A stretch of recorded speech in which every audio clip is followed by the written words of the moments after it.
Alors c'est dommage qu'il n'y ait pas de soleil parce que j'aime bien me balader par ici, ça change un peu du paysage du vignoble. On est un peu plus dans la nature. Alors sinon, le Century, eh bien le petit bilan que j'ai sur cette moto là, hormis les points noirs, pour moi c'est noir, ce système de freinage et ce risque de péter la tige qui tient l'axe du bras oscillant, qui sont quand même deux points vraiment vraiment noirs, hein. J'espère jamais que la tige du bras oscillant va se péter sur mon... Ça veut plus tenir, tiens, sur mon Century.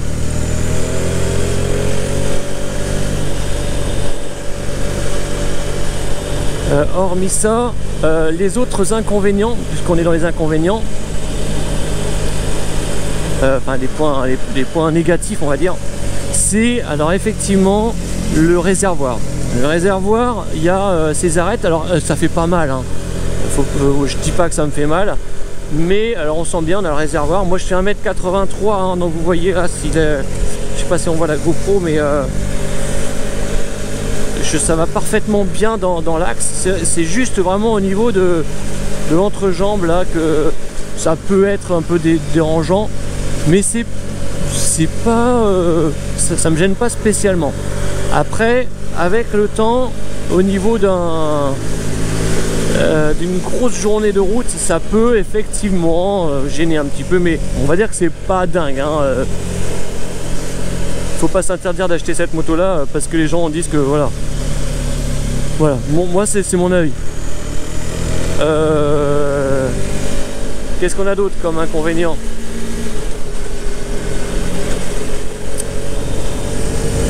Alors attendez, je cherche. Ah, l'autre inconvénient, on va dire, c'est un peu les vibrations au niveau des rétroviseurs.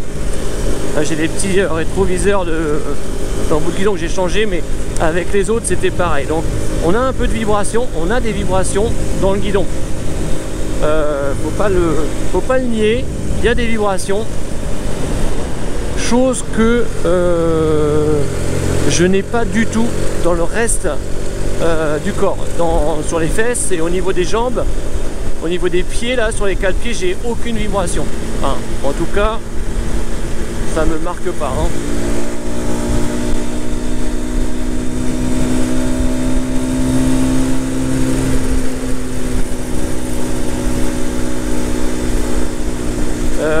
Par contre, le point négatif qu'on peut aussi parler, c'est le confort général sur cette moto là, avec une selle qui est quand même assez ferme et une position des jambes fortement repliée, c'est-à-dire que les genoux, voilà, on est un peu comme sur une sportive dessus, c'est-à-dire qu'on a les quatre pieds sont hauts et donc on a les genoux bien pliés. Alors c'est bien pour être un peu agressif. Par contre, si on fait beaucoup de route, je pense que voilà, on a besoin de se détendre les jambes et c'est moins agréable que si on était sur un trail par exemple. Alors c'est pas un trail, hein, on est sur un roadster, un peu à look scrambler, mais voilà, le confort il est ferme. On a plutôt le confort et la position de conduite d'un scrambler, d'un roadster pardon, limite sport, hein. On est un petit peu on a le dos droit mais un petit peu légèrement sur l'avant quand même, donc on a quand même un peu de poids sur l'avant et les jambes bien repliées. Pour moi c'est un point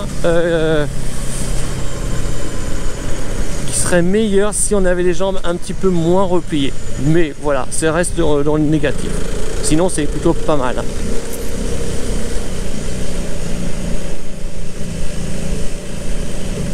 En fait je vais faire demi-tour, tourner ici. Je vois que c'est marqué karting, je savais pas qu'on pouvait y aller par cette route là, donc eh ben on va tester.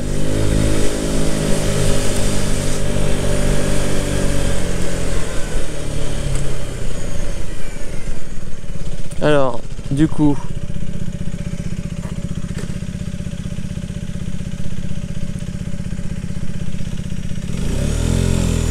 J'imagine que c'est tout droit.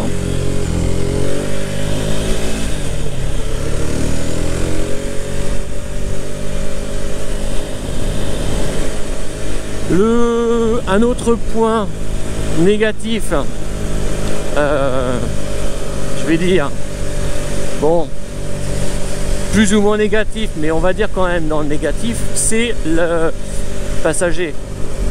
Voilà, le passager, donc la selle, elle est plutôt pas mal. Par contre, il a rien pour se tenir. Il y a un tout petit endroit pour mettre les mains, mais c'est très limite. C'est moyen. On va dire le passager, c'est moyen.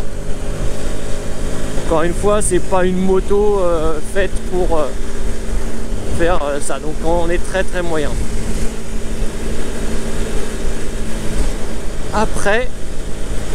Après ça,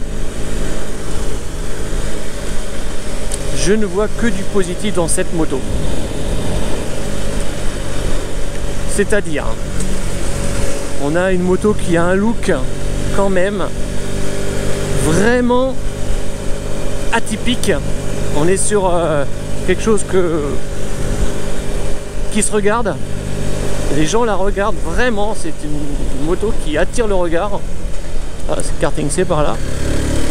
Et du coup, ça c'est déjà un super point positif.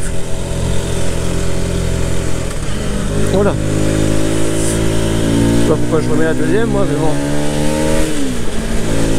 Donc déjà, esthétiquement, le look, il est très bon. La tenue de route, elle est bonne. Alors moi j'ai les pneus, mais il pleut un peu, c'est pas possible. Moi j'ai les pneus à crampons, les pneus CST d'origine. Et aucun problème. Alors je ne l'ai pas pris sous la pluie, mais en tout cas sur du sec, aucun problème de tenue de route.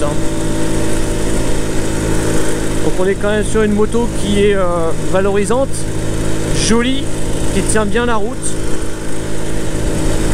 Alors c'est une petite moto parce qu'elle est trapue, il n'y a pas l'arrière, il n'y a pas loin derrière. On voit la roue, on voit les crampons. Par contre, malgré sa taille trapue, elle fait quand même gros cube. C'est-à-dire que quand on la voit passer, quand on la regarde, on se dit, on pense pas que c'est un 125, on pense plutôt que c'est une moto, une petite cylindrée, mais un peu plus que 125 quoi. Parce qu'elle fait sérieuse quoi. À son bord, on est bien. On a un guidon bien large. C'est vraiment bien. Alors, au bout d'un moment, on a mal au cul parce que la selle n'est pas assez peut-être moelleuse, mais dans l'ensemble, la position de conduite, elle est franchement plutôt bien. Le top aurait été une selle plus moelleuse. Voilà. Et voilà, les jambes un peu moins recroquevillées. Ah oui, d'accord, on a fait le tour. Bon, bref.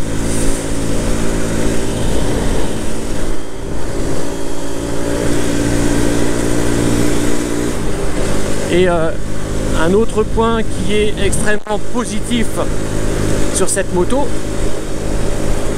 c'est bien sûr son moteur. Le moteur Piaggio. Alors moi je l'ai en version 2019, je crois, cette moto là. Ouais, ça doit être ça. Et 15 chevaux. Mais 15 chevaux vraiment avec des sensations qui se rapprochent d'un 2 temps. Vraiment avec une montée en accélération à partir de 7000 tours, ça monte jusqu'à 10 000 sans lâcher. Donc il y a vraiment cette sensation de plaisir, de poussée, de traction qui est très présente sur cette moto là à partir de 7000 tours. Et ça c'est... Ah tiens. Et ça c'est le point pour moi le plus intéressant de cette moto là. Cette sensation d'accélération.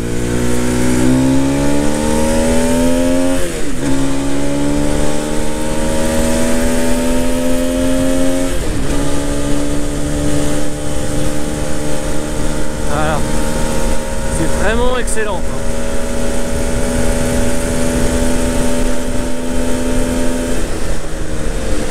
Et ça pour une 125. Et ça pour une 125, je peux vous dire que c'est génial. D'avoir cette sensation là. Il y a peu de 125 que j'ai conduit qui procurent cette sensation là. Donc bien évidemment toutes les motos qui sont équipées de ce moteur là, j'imagine, procurent cette sensation là. Donc on a le FB Mondial, bien sûr, le Century, on va avoir l'Aprilia RS4 je crois, on va avoir quelques autres motos comme les Malaguti Dune, X qui sont beaucoup plus des trails mais qui ont ce moteur là. Donc je pense que pareil ils vont prendre leur régime, leur accélération, alors peut-être pas aussi fulgurante que sur un roadster comme ça, mais voilà.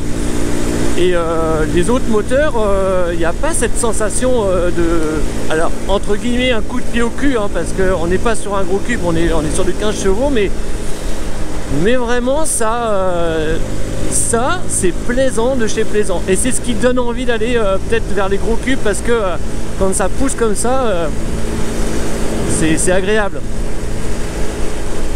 Donc voilà, si vous cherchez une 125 qui pousse au cul comme ça, en haut régime, seulement en haut régime, hein, parce qu'en bas il y a c'est creux de chez creux, et ben n'hésitez pas, c'est la moto qu'il vous faut. Voilà, donc on a fait un petit peu le tour de cette moto. Dans l'ensemble, est-ce que je la recommanderais ou pas? Je dirais oui, je la recommanderais, parce que elle est unique cette Century. Et en plus, ah oui, il y a un autre avantage, c'est le tarif. Le tarif reste contenu, on est sur les 3000 et quelques euros neuf. Je crois que c'est 3400 euros neuf.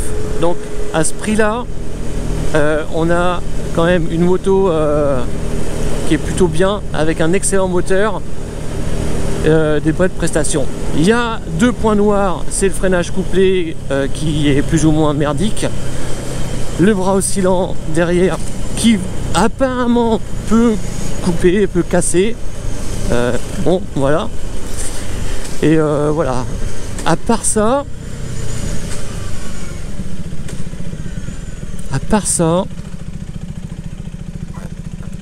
on est quand même sur quelque chose de très très bien. Donc oui, je la recommanderais, parce que j'en suis très heureux de cette moto là. Et puis si on s'arrête tout le temps au fait que ouais, il y en a qui ont eu ça, il y en a qui ont eu ci, il y en a qui ont eu ça, mais on fait plus rien, parce que toutes les motos, il n'y en a pas une qui a jamais eu un seul problème, un seul défaut. Vous allez acheter une Honda CB 125R réputée gage de fiabilité, tout ça, et pourtant eh bien vous allez avoir toutes les emmerdes du monde, alors que c'est une moto qui est réputée super fiable. Voilà, il n'y a pas de loi. Vous pouvez avoir un Century qui va avoir tous les défauts, qui va cumuler tous les défauts, et ou alors un Century qui va rien avoir du tout. Voilà, ce qu'il faut, et ça, ce qui est important à mon avis, le plus important, c'est l'entretien de la moto. Voilà, si vous êtes soigneux et que vous faites des entretiens, alors le mieux c'est de le faire soi-même, parce qu'au moins on est sûr que c'est bien fait. Mais voilà, si la moto est bien entretenue et qu'elle reste pas dehors à l'humidité, choses comme ça, il n'y a pas de raison, hein. Donc moi je dis oui, un gros pouce vers le haut pour le Century 125. Par contre, un gros pouce vers le bas pour Hierou, qui prend pas ses responsabilités en tant que constructeur sur des défaillances connues sur cette moto là.